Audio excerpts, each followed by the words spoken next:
As seeds of the Master Creator, I believe we have the innate ability to create the world we like to see for ourselves. The creative realm is a space where we deconstruct our minds and challenge our thoughts to transcending conversations. My name is Moses, and I urge you to join me on this journey. Welcome to the Creative Realm Conversation Series. Welcome back to another episode of the Creative Realm Conversation Series. I am so happy, honored, I'm blessed to have a very special guest for me, and I think I saved the best for last for just our test trial. I think I'm trying to do about 5 to 10 episodes for just this trial and then see how things go, but I decided to save the best guest for last. This is someone who has worked in civil public service for about 20 years. They are a retired permanent secretary. They worked with the Ministry of Water Resources. They're also a politician, and they just happen to be my dad. So this is Dr. Musa Ibrahim, and Dad, thank you so much for being a part of the Creative Realm. Thank you. Thank you for coming. It's my pleasure. Thank you. You know, the crazy thing is, I haven't even told my dad the questions I'm going to ask him. He doesn't know he was going to be ambushed by questions that I was actually ambushed. Even coming to the theater. Yeah. I just told him, like, yo, I'm shooting my podcast. And he's like, what's the podcast about? And, I was like, it would be nice for you to come. And the reason why I felt comfortable enough to ask him is that in our family, we always have conversations and we're very open with dialogue and speaking to each other. And I know it's such a blessing to have, because you don't see that in every family, especially with Nigerian families. You don't see that, but especially to have a father figure that is so supportive and open to talking to his children and having conversations. So I just knew that he would be down for it. So when I told him, he was like, yeah. I literally told him this morning, and then it's 3. It's almost 4 p.m. and he made it. He made time to be here from his busy schedule. So I really appreciate you coming. Thank you. Usually the premise of my show is that I try not to have a script. It's very unscripted, because I want people to be very genuine and to just have conversations. But when I have a guest, I definitely have questions that I want to ask them, and so we can have a more cohesive conversation when it comes to my audience understanding you and your journey and where you come from and all of that. So I would like to go back to the beginning of your journey, and you were initially raised in Mangar, our village. Yes, we are from Nasarawa State. Yes. You were born into, for the most part, a polyamorous family. Yep. Your father was initially Muslim at the time, and he had multiple wives. So you grew up with many step and half siblings and all of that. I think I always wanted to know, growing up in that kind of household with that also level of poverty for the most part, did you ever have dreams or passions in your life growing up as a kid? Well, thank you, young man, and I appreciate your ambushing me to the studio. But like you say, we are a family that are there for one another. And when you told me you were doing this thing, I didn't hesitate at all to give whatever support I can to your project, as I've always done for all my 4 beautiful children. And I'm happy to note that this studio is owned by your sister. Yes. So that is also a pride. And well, growing up, I must say that we were not born into poverty. At all. My father was one of the prominent people in our community. By the standard of that period, I would say he was a wealthy man, because he had over 100 cows. Over 100 cows. And it will interest you to know that I was also a herdsman, because I also tended to the cows. When we come back from school, we'll go and be with the cows right up until evening time. Wow. You know, so, and we never lacked food. Never. Meat was like given. You know, it was given, literally, because my father, in the Hausa language, he was Sarkin Power. That is the main, you know, the person in charge. Yes, of meat, and you know, he sold meat to literally all the villages, surrounding villages. They come to our house to buy meat because my father would slaughter cows literally every day. You know, so we grew up in that kind of environment. Yes, he was a Muslim. He died a Muslim. He never converted to any Christianity, and he had 5 wives. That's what you know of. Yes, 5 wives. But you see, the funny thing is that I don't know all of us, my brothers. Literally, I don't, because I did not grow up in the environment there, in the house. You know, at a very tender age, I would say like about 7 years old, I was taken away from the village. And that's where my life journey began. You know, and that's how come my change of faith also happened. Yes, because I went to missionary school with my late senior brother, and that's it. That's it. Yes. There are 2 things I want to touch there. Like when you talk, when I first introduced you, I said that you were raised in poverty, and the reason why I said that was because of the conditions. You've told me how you guys were raised with, like, you know, a big family, you know, but you also said, but you corrected me saying that you guys were not raised in poverty. You had a lot. And I think that that's such a good perspective, because a lot of times I think these things can be maybe subjective in the world. You look at somebody and say, okay, this person is poor, but they're like, no, I have everything. I have everything that I need in life. Like, I'm not poor. And it's based on what standards am I saying you were raised in poverty? Based on whose standards? I think that's a powerful thing. And the other thing I was going to touch on was your conversion from Islam to Christianity. If I'm not mistaken, I think you told me a story about the missionaries coming to your village. And at the time, the missionaries, they were 7 days Adventists, and they were going to villages and picking up like the first child in the family to bring them to the village, to bring them to the city to teach them Western education. But your father did not believe in educating women. Anyway, see, let's go a little backwards. Okay. My father initially was a Christian. He brought Christianity to the village. Yes, he brought Christianity to the village. Interesting. And he had 1 wife. Okay. That 1 wife gave him only 1 son and couldn't conceive again. So, my father, in his wisdom, somebody who loved children, and he was well-to-do.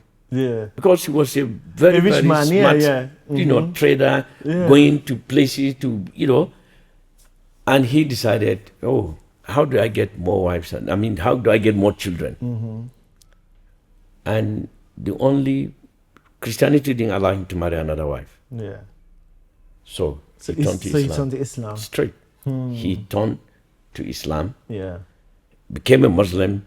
Married more wives and got more children. So his dream was actualized. You know, that's how come he got converted from Christianity to Islam, and he remained in Islam until he died. I think you told me about that. Yes, so, but as for some of his children, and I'm looking at myself as an example, we had a senior brother who was born when my father was a Christian, to that 1 wife. He had gone with the missionaries. Missionaries had come and taken him. Okay, and my father, he didn't go to school, but he had a passion for his children to be educated. Yes, he had that passion for his children to be educated. So he didn't have any issue when the missionaries came and took his only son at that time, his only son, to school. Okay, so he had gone to establish himself as a nurse with Seventh-day Adventist hospital. He trained in Ile-Ife, Seventh-day Adventist Hospital in Ile-Ife. Then when he finished, he went to Jingri, another Seventh-day Adventist outpost, where he worked with the hospital. And there was a primary school there. That's how he now brought, in fact, I was like the third in the family that he came to the village and took us, and you see, the wisdom then, my father insisted, if my late brother is going to pick anybody, he will pick one from one woman, the next one from another woman, another one from another woman.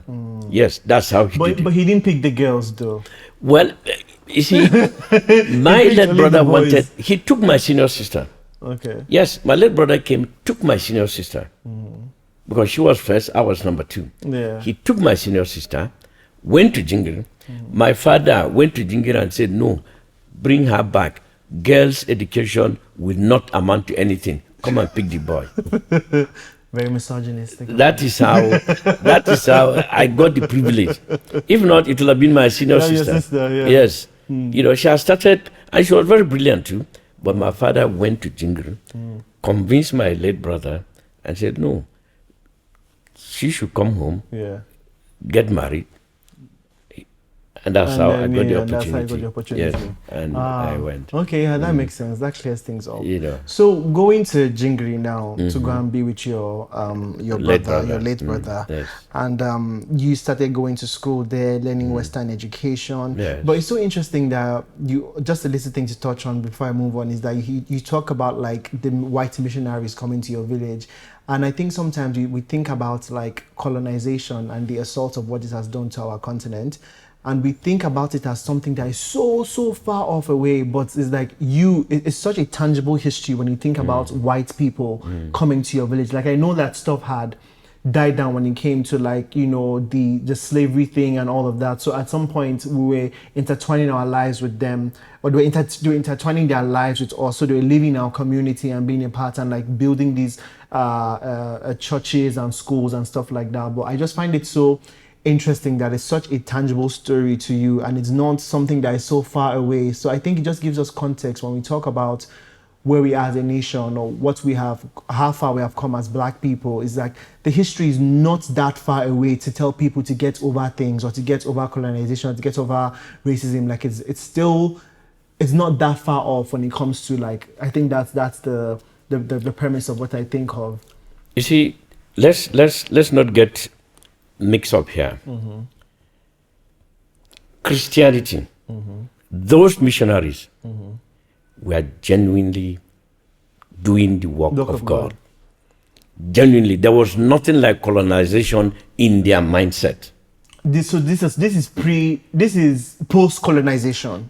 No, pre-colonization. Pre-colonization. Yes, pre-colonization. Because the missionaries came before the colonialists came. Interesting. Yes. If you look at history, missionaries were there solely for evangelism. They had heard about, there is a book by James Conrad, Heart of Darkness. Okay? That was the story out there, that there was a dark continent. They were living in trees and whatever, and needed to be rescued. So that was the basis of. But even that is not a good premise for me. Because the reason why I say it's not a good premise for me is because that is the way white people like to look at us as Africans. They think that we need saving. They think that we need to be held or like pulled from our bootstraps. The idea of calling us a continent of darkness is so offensive. Yeah, well, you see, you can look at it from that perspective now. But you see, what they wanted was to spread Christ. To bring education. Western education. Yeah, whatever it is. Western education. Yes, fine. Yeah. Western education. Not necessarily colonization. In the physical sense of carrying people, shipping them across. Shipping them across. No, that wasn't it. So do you think that vendetta came later on, or like why? I wouldn't use that word vendetta. Why vendetta? Because it's not the idea of shipping people, the colonization. I mean, like, do you think colonization came later? Came later on when they now came and saw the vast resources in Africa. Yeah.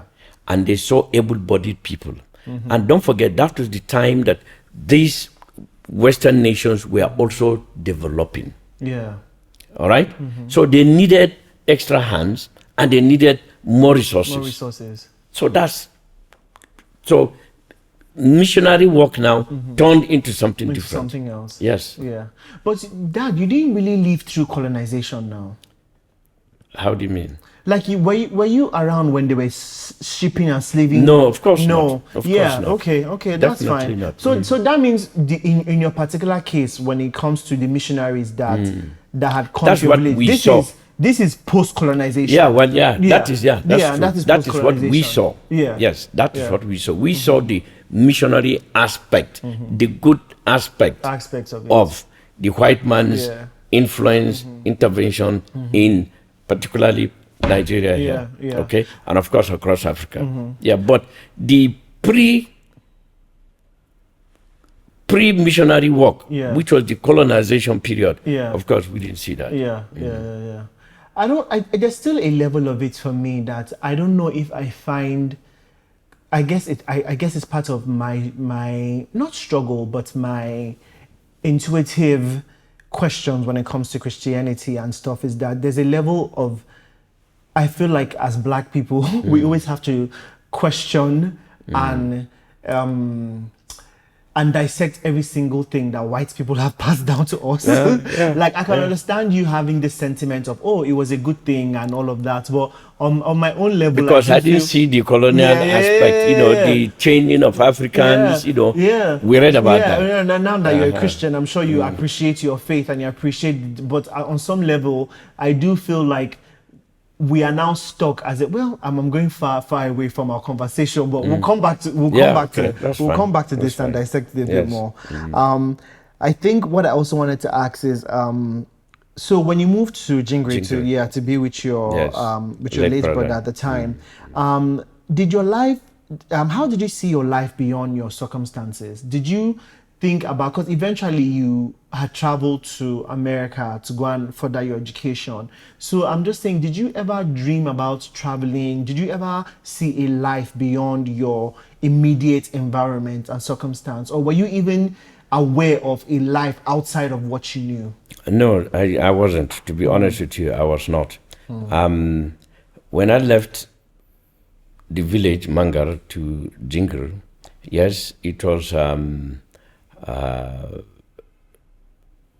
eye-opener. I now discovered that, there is another life outside of the village. I no longer had to go to the stream to fetch water because there was, pipe-borne water in Jingiri. And for the first time, I saw electricity. Wow. Because I came from Manga to Jos first.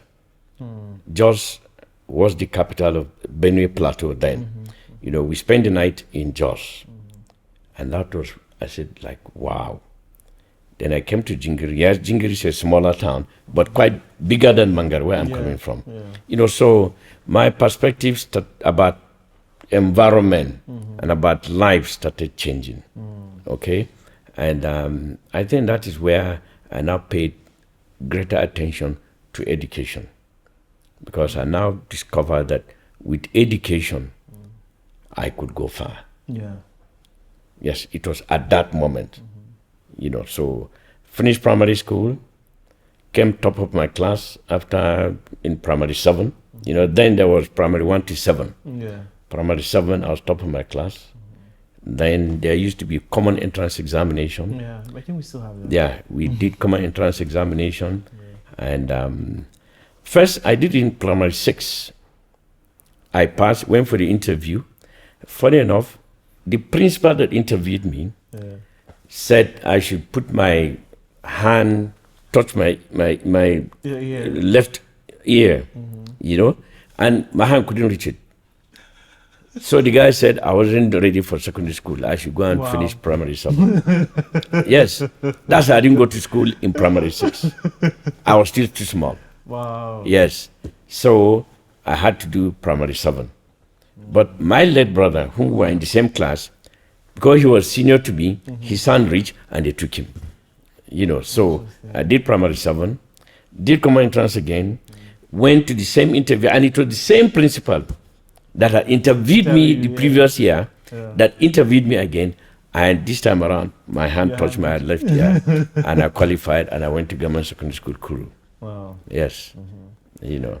And when you got to secondary school, were you now thinking of, because education became important to you, Very so important. you thought about going to do your bachelor's? Yes, going to, of course, from, you see, everything was like streamlined. Yeah, streamlined. Primary school, secondary school, ultimately university. Okay, but it all depends on your performance. It's not just automatic. Okay, there are standards. Primary 7, you have to pass majorly English and mathematics. Yeah. Arithmetic then, English, arithmetic, to get to secondary school. Secondary school, to get to university, you have to have 5 credits, including English and mathematics, you know. So at that point, after secondary school, I was lucky. Got admitted to School of Basic Studies, Amadu Bello University, where I did my A-level. From there, I got into the main campus, 3-year program, okay, where I did bachelor's in English / African literature. Yes. Were you thinking about school fees and all those things then? That is the beauty of Nigeria then. Yes, that's the beauty of Nigeria then. No. Primary school, my late brother paid. But it was literally free because it was a missionary school. As long as you were working with the missionary, school fees was free. So I paid no dime. For 7 years in primary school, I paid no dime. Secondary school, the state government augmented, because the school fees was like £1. Wow. Yes, secondary school. We can relate. Yeah. Any government secondary school, the school fees was nothing to write home about. Yes. And then, university, I was on scholarship. I paid no single kobo for 4 years in ABU Zaria. Wow. Yes. That's incredible. I think now people can still get scholarship from schools, but it's just it's way more difficult. It's way more difficult to be on like a free academic scholarship. And you see, life in the university then was like you are living in a 5-star hotel. Wow. Yes. 2 people in a room. Every Monday, you pack your dirty clothes, put it, they wash. They will wash. Yes, wash, iron, come and give you. Yes, every week. Wow. Breakfast, our breakfast was 10 kobo. 10 kobo then. Lunch, 20 kobo. Dinner, 20 kobo. So 50 kobo for a full meal that you get at Transcorp Hilton. I'm telling us this in the economy of Nigeria yes. now is incredible. Yes. Yo, which is why you see we just cannot understand what went wrong. Truly, we cannot understand what went wrong. Yo, Dad, that's crazy. And this continued up until the early 80s. Yes. Wow. Early 80s. Yes. That's not too long ago. Not too long ago. Early 80s. Not too long ago. Nigeria was in the 80s. Our currency was stronger than the dollar and the pound sterling. Yeah. You've mentioned that to me, that you traveled to New York and you could change. Exactly, I could change the naira and got more dollar. Yeah. Yes. Yeah. That's crazy. Wow. You know, so let's go according to your thoughts of, you know, so that we don't deviate. when you finally done with university, that was when Uncle Isiaku had established himself very well, and he decided to sponsor your master's degree program. Before that, did you ever think that you travel to America to go study? No, you see, like I always tell you people, my life has been ordered by God. I don't make plans. That's really, that's crazy, Dad. Yes. Especially to tell us in our generation not to make plans and No, just move by faith. Things. No, it wasn't fate. It wasn't. I wouldn't say fate or anything like that. No, it was destiny. It was just pure destiny. Wow. That here I was in the village. I didn't plan for it. I didn't know when somebody was coming to take me to another environment. I was handpicked, taken to Jingle. All right. Here I was in Jingle. Yes, I was brilliant. Yeah. No question about that. And then I went to Kuru. From Kuru, ABU. Yeah. ABU. And that's where it gets very interesting. Okay? Isaac Ibrahim, when we were in Kuru, he came home. And by the way, he grew up with my father. Yeah. His father and my father were same father, same mother. His father died. My father married his mother. Not the incense. You know? Yeah. Yes. My father married his mother. He married his brother's Exactly. wife. Yeah. You know. Game of Thrones, man. Yes. You know, that's culture. Yeah, that is culture. And tradition. And incense. Yeah, well, I don't know about incest. I don't know about incest. You know, so he knew who we were. You know, he came home and met my late dad and asked, where are his children? And he said, we're in Kuru Secondary School. And he sent money that they should give us for pocket money. We were sitting in class, principal called us and said, somebody from Lagos had sent money for pocket money. So anytime we need any money, the principal will give us some money. That was my first encounter with him. Okay? And then when I finished, I was doing NYC in Ilorin, Kwara State. So month end, I decided to go to Lagos to look for him. Yes, I went, I couldn't see him. He had traveled because the guy was always traveling. This is somebody who had grown so big with his own private plane, you know, and he was incredibly wealthy. Yeah. Very wealthy. Yeah. You know, so I went back. Again, that was my first time of coming to Lagos. Yes. Yeah. You see, I was adventurous. I've never been to Lagos. From Ilorin, I just entered bus, went to Lagos. I had his address, you know, found my way to his house. Yeah. They say he had traveled. And in those days, traveling wasn't an issue at all. There are no kidnappings, you know, nothing. No that very night, I turned back, entered the bus again, back to Ilorin. Wow. Yes, you know, without any fear of anything. The roads were good. You know, so next month, I tried again. And I was lucky this time around.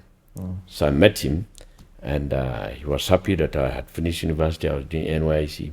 So he said, after NYC, come and see me. You know, and I finished, I came. I said, I wanted a job. This is what he told me.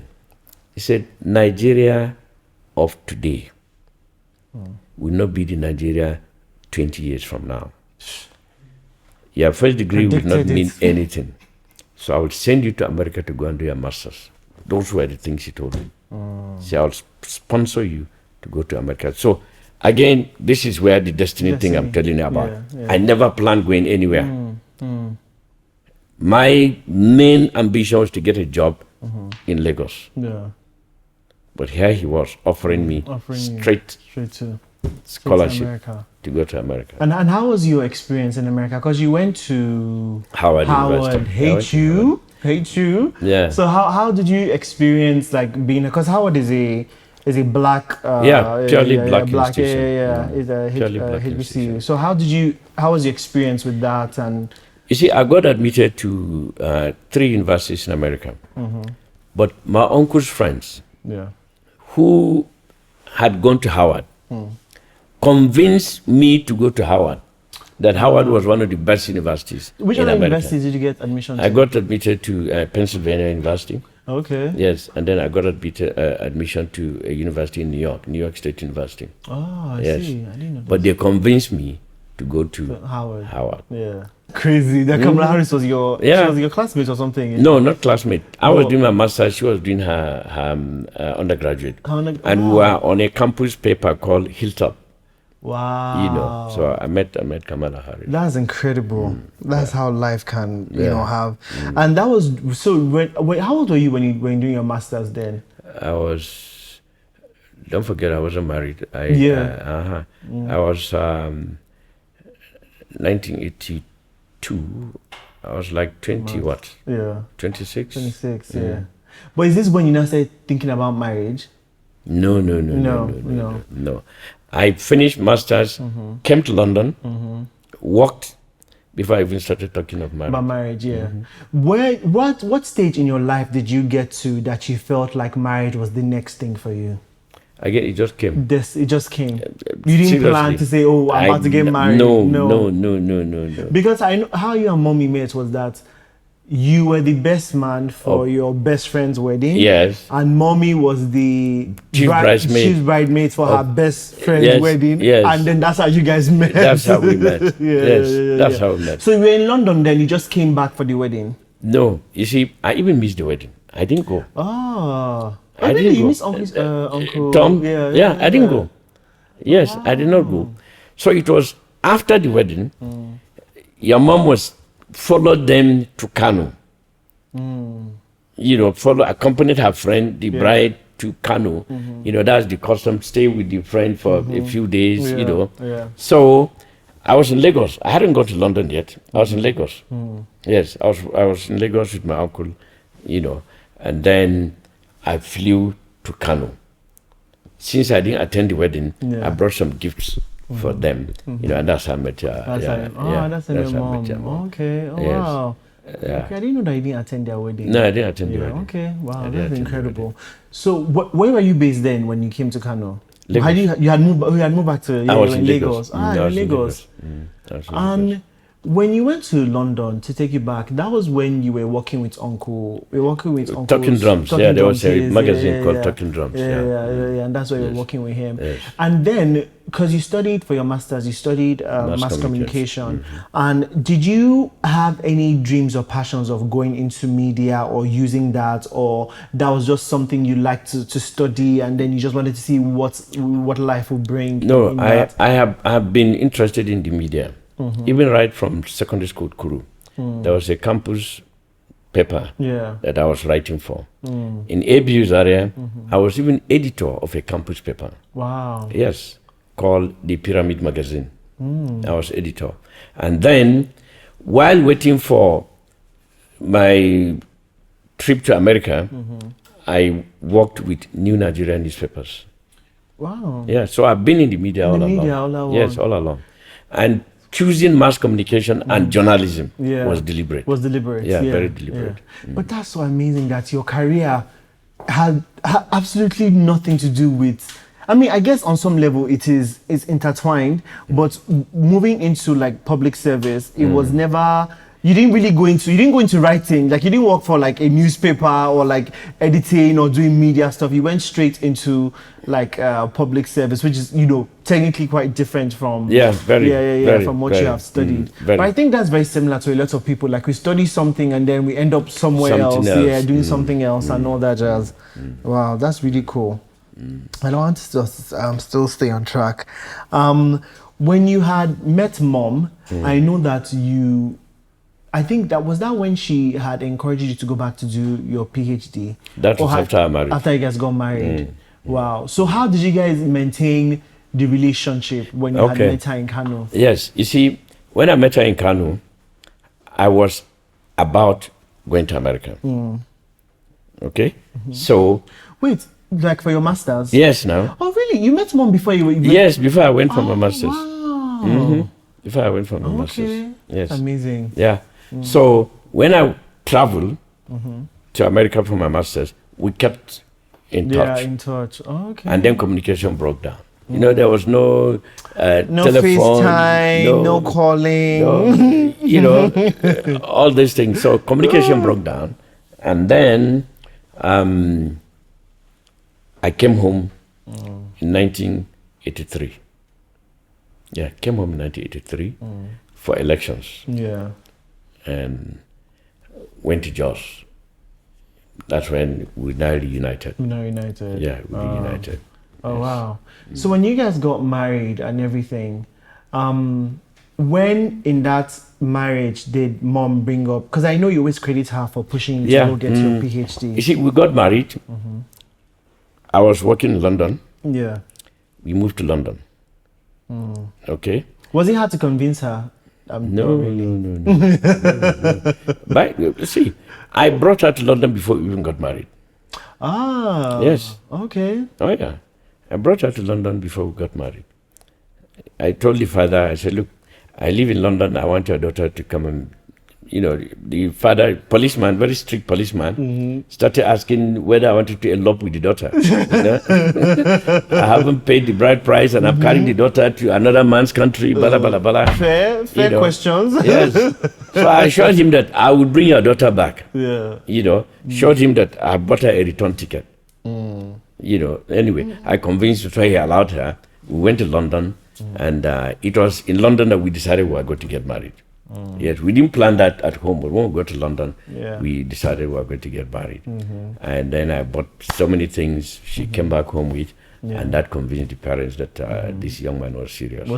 I'm ready to marry. You know. That's amazing. So when you guys got married, you guys then moved back to London? Yeah, we went to London. Yeah. And in London, you see, my uncle had very strong influence on me. Very, very strong influence on me. Yeah. And my wife foresaw that if I remained with my uncle, I wouldn't be a man of myself. Yes. So she said, look, instead of staying in London with your uncle all over you and stuff like that, I would suggest you go back and continue your school in America. That will give you a break from your uncle. And I think that was the best decision that she made, which I accepted.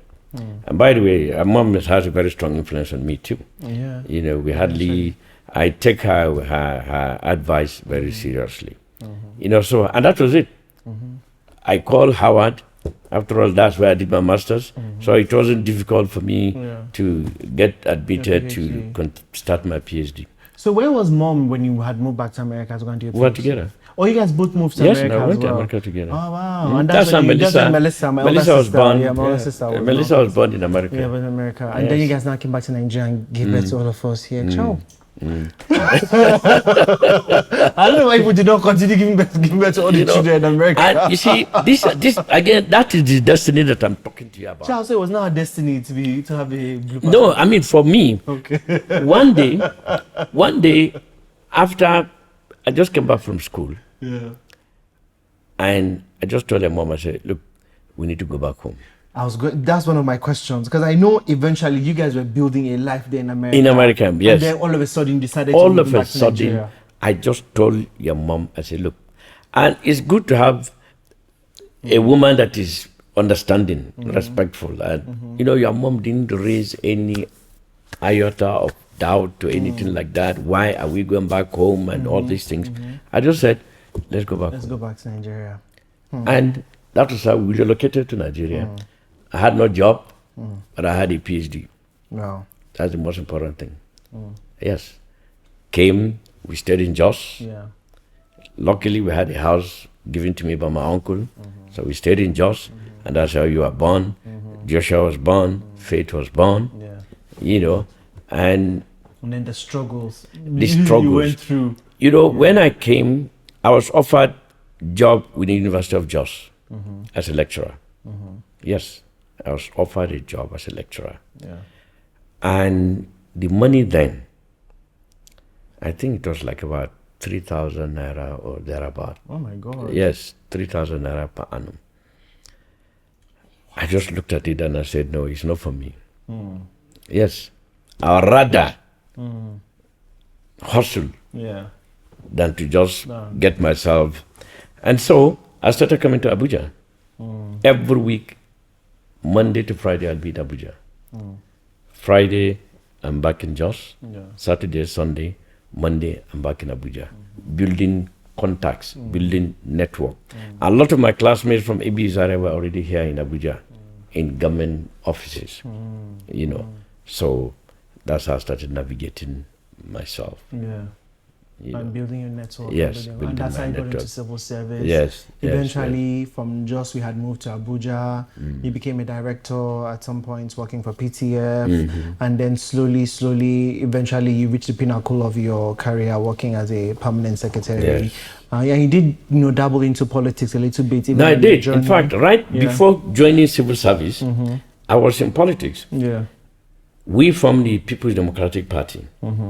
I was a founding member. No. In 1997, 98. Okay? Yeah. I contested for Senate. That 1999. Yeah. Yes. I lost at the primaries. I remember. Yeah, I lost at the primaries. And then we went to Jos convention. Obasanjo became candidate. Yeah. We were in the campaign. Obasanjo became president. And there was a committee set up, transition committee. I was a member of that transition committee. And I was actually nominated as a minister in 1999. No. But the national politics had played me. That's how Uncle Solomon Iwuga became minister. Yes. And then to compensate my losing the ministerial position, I was sent to PTF as a committee to go and wind down the PTF. Yeah. So we finished that assignment from 1999 to 2002. And then I joined the mainstream civil service as a deputy director. And that's how you just kept on being diligent and growing and again going from destiny. And I think that's such a running theme in your life. It's like there is this willful just believing that things are going to just work out and just moving with your instincts. And I think that's such a powerful thing for us to understand as listeners, as young people, is to understand that what is for us is going to be for us at the end of the day. No matter how long it takes. But it's so difficult to understand because we are in a world now where we are plagued with so many things on social media, what we see. Sometimes we might see like our colleagues moving further, or we feel like, we need to build, and we are so in a rush. We're so much in a rush to want to do things. And I think that is such a powerful thing to understand, is to understand that whatever is going to be for you is going to be for you. To trust the process and to also understand destiny. Believe in yourself. That's the most important thing. Believe in yourself. That's incredible. I have a few final questions I'll ask you before I call it a day. You mentioned how this is my sister's studio that we're shooting in. My listeners knows that I also do music on the side as my passion. My younger sister is a fashion designer. My brother plays football. And I just wanted to ask, what allowed you to feel comfortable for you and mom, what made you guys feel comfortable enough to support your children having non-traditional careers? Like we did not, if you think a Nigerian family now, for the most part, our parents raised us to be doctors, engineers, and lawyers and all that jazz. But in our family, all my siblings are all creatives. And in some points of our lives, we all went to school to study our creativity. Like my sister, who owns this studio, studied audio engineering at some point. I went to music school at some point. My younger sister went to fashion school at some point. And our parents all supported us and paid for our tuition. What made you and mom feel comfortable enough to support us in non-traditional careers? My going to America opened my horizon. That anything is possible. You don't have to pigeonhole yourself. You need to just be there and follow your dream. And that is one powerful thing that I thank God I've been able to, allow you people to follow your dream, follow your passion. And I don't know why, but I got the support from your mom to allow you people to do whatever it is you wanted, as long as you are diligent in that passion, in that journey. And I don't have any regret at all.